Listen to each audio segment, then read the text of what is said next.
अभिषेक, मैं शुरुआत आपसे करूंगी। ट्रेलर देखा, बहुत ही इंटरेस्टिंग है ट्रेलर, और चौधरी के गेटअप में आप बड़े ही जच रहे हैं। मतलब 2 सेकंड के लिए ऐसा लगता ही नहीं कि अभिषेक बच्चन है, जब तक कि हम जानते ना हो कि ये तो अभिषेक। अच्छी बात है ना। बिल्कुल बिल्कुल। तो मैं आपसे जानना चाहूंगी कि कितनी मेहनत करनी पड़ी उस एक्सेंट में फिट होने के लिए, चौधरी के गेटअप में फिट होने के लिए? मैम, मेहनत तो सब लोग करते हैं और करना ही चाहिए और करना पड़ता भी है। जहाँ तक चौधरी साहब का एक्सेंट है, एक डायलेक्ट कोच थी सुनीता जी, जिन्होंने हमारे साथ काम किया, यामी के साथ, निमृत के साथ और मेरे साथ, और 1-2 महीने लगे रोज़ उनके साथ बैठ के पढ़ना, स्क्रिप्ट पढ़ना, डायलॉग्स की रिहर्सल्स करना। वो हमें सिखाती थी कि ये हरियाणवी एक्सेंट जो है कैसा बोला जाता है, कैसे बोलना चाहिए। हो गया, थैंकफुली। निमृत, आपसे जानना चाहूँगी कि बिमला देवी का किरदार बहुत ही इंस्पायरिंग है। घर के चूल्हे चौके से लेके गद्दी तक संभालती हैं, और अब रियल लाइफ में भी ऐसा होने लगा है। तो किस तरह से देखते हैं इस बदलाव को? फिल्म में इंस्पायर तो पता नहीं, बट एंटरटेन आई होप कर रही हैं वो, क्योंकि कहानी बहुत एंटरटेनिंग है और फिल्म जो है वो बहुत ही दिल से और बहुत ही हमने एक बहुत ही सादी इंटेंशन के साथ बनाई है।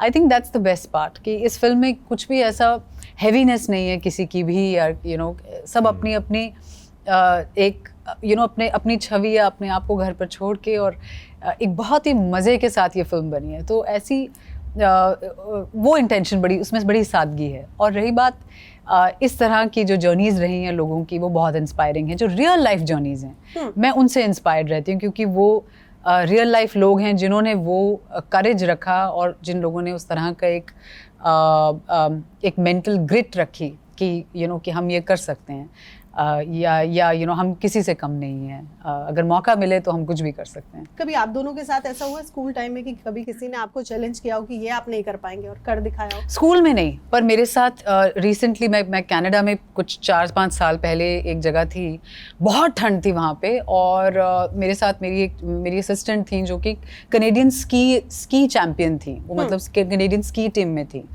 तो वो अपने कस्टम के बारे में बता रही थी, जिसको बोलते हैं पोलर बेयर स्विम, जिसकी व्हाट दे डू इज 1 जनवरी को वो लोग they take a dip in ice water. या सो उन्होंने कहा कि आप you can't do all this, and sure enough I did it. और मुझे या उसके बाद बहुत पछताई भी, but I did it. Abhishek, आपके साथ कुछ? जी नहीं, किसी ने कभी चैलेंज ही नहीं किया मुझे। ऐसे नहीं हो सकता। या फिल्म में आपका एक डायलॉग है, सपना अधूरा रह गया। रियल लाइफ में ऐसा कोई सपना है जो अभिषेक का अधूरा? कई सारे हैं। देखिए, लेकिन हम लोग एक्टर हैं, हम सपने काफ़ी देखते हैं।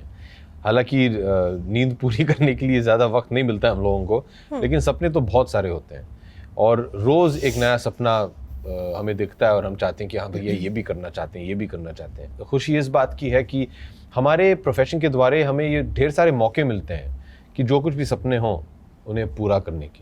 आपने 15 किलो वजन ऑलमोस्ट बढ़ाया था इस कैरेक्टर के लिए, तो कैसी थी? मतलब, और शायद फिर बीच में ऐसा भी था कि लॉकडाउन हो गया था, 3 महीने तक आपको उस वजन के साथ रहना पड़ा। जी। तो कैसी थी ये जर्नी, वो 3 महीने वाली? खाने से भरपूर थी जर्नी। जिस पंजाबी में बोलते हैं चेपना। हाँ। तो मैंने चेपा है, खूब खाया, दिन रात उठते बैठते खाया ही खाया, और मेरे पास टाइम था, तो वो अच्छी बात थी कि मुझे इतने कम समय में बहुत ज़्यादा वजन बढ़ाने की रिक्वायरमेंट नहीं थी, और ऐसा कोई नंबर नहीं था कि आपको इतना वजन बढ़ाना है। आइडिया था कि एक लुक दिखनी चाहिए, और जितना आप अलग दिख सकें एज निमृत, जो मेरी अपनी बॉडी टाइप है विच आई एम बॉर्न विद, तो उससे मैं कितना अलग दिख सकूं, आइडिया वो था। और तुषार का कांस्टेंट इनकरेजमेंट था, जो कि डायरेक्टर हैं फिल्म के। वो मेरी माँ बन चुकी थी बॉम्बे में, उनसे रोज़ सुबह शाम मैसेज आ रहे थे, खाना खा रही हो कि नहीं खा रही हो। तो मैं घबराती थी कुछ ऐसा इंस्टाग्राम पे डालने से, गॉड फॉरबिड अगर कोई हेल्दी चीज़ हो तो मुझे पता था कि वहाँ से आएगा, ये क्यों खा रही हो। सो बड़ा मज़ा किया, मैंने खूब खाया।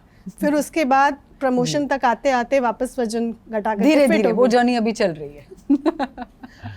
लेकिन एक सवाल मेरा आपसे ये भी था कि बहुत वक्त से हम आपको बॉलीवुड की फिल्मों में मिस कर रहे थे, इतना लंबा वक्त ले लिया आपने। मैं भी बहुत मिस कर रही हूँ इंडियन फिल्म्स यहाँ पे। मतलब मैं I have grown up watching these films, और मुझे बहुत मज़ा आता है यहाँ पे काम करके, अपनी भाषा में, अपने जोक्स, अपनी प्रॉब्लम्स। मैं बाहर की प्रॉब्लम्स समझती नहीं, जैसे बाहर जाएँ वहाँ काम करें तो लोग धूप के लिए तरसते हैं, मैंने ये प्रॉब्लम कभी देखी ही नहीं।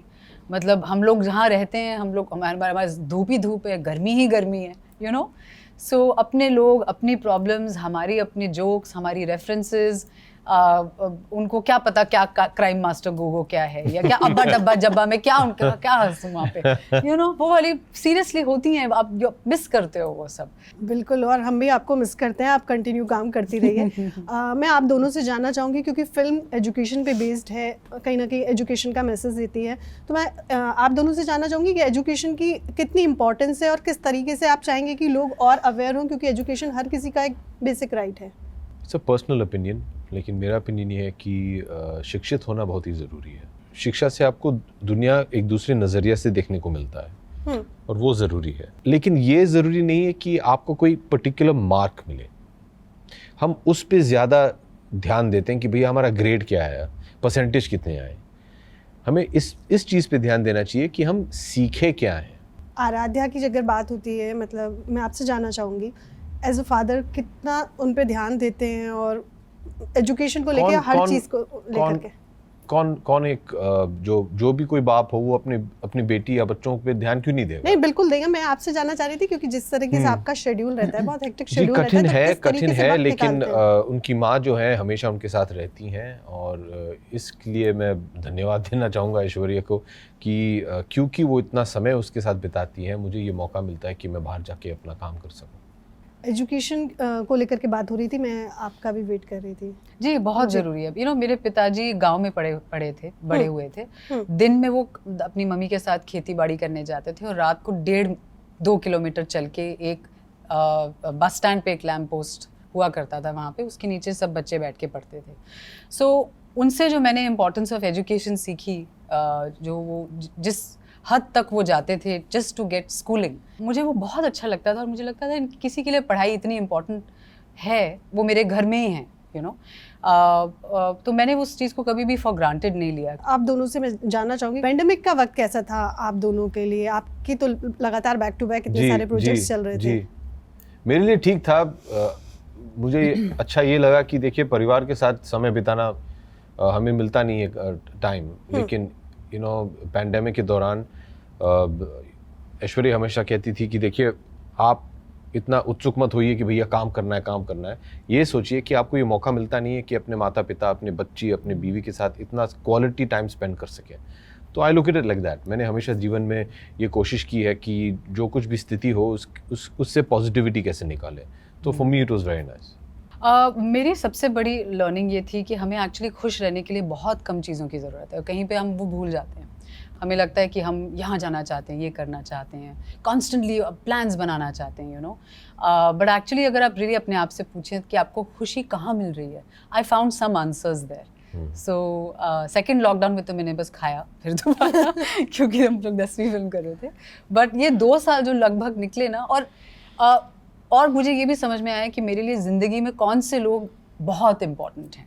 एक लास्ट क्वेश्चन अभिषेक आपसे, पॉजिटिविटी की अभी बात हो रही थी, हमने अक्सर आपको देखा है कि सोशल मीडिया पे लोग गलती से आपको ट्रोल भी करने चाहते हैं, तब भी आप बड़ा पॉजिटिव आंसर दे करके बंद कर देते हो, कैसे डील करते हैं? ऐसे ही जैसे आपने कहा, विद पॉजिटिविटी। सिंपल सी बात है। चलिए, thank you so much. Thank you, take care. Thank you.